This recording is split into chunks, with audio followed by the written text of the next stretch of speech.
di depan. Meski telah melewati masa PSBB di Kota Palembang, stasiun kereta Kertapati Palembang masih melakukan protokol kesehatan. Semua ini dilakukan untuk menjaga dan mencegah penyebaran COVID-19.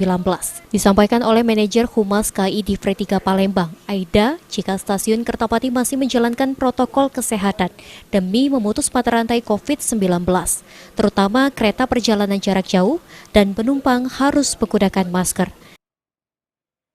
Ya betul ya, untuk penumpang jarak jauh relasi Kertapati Lubuk Linggau dan Kertapati Tanjung Karang, pembatalan stop operasinya diperpanjang sampai akhir bulan Juni. Ini merupakan salah satu upaya untuk memutus penyebaran virus COVID-19.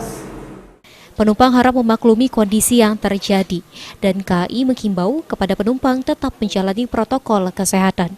Mardiansyah, PAL TV.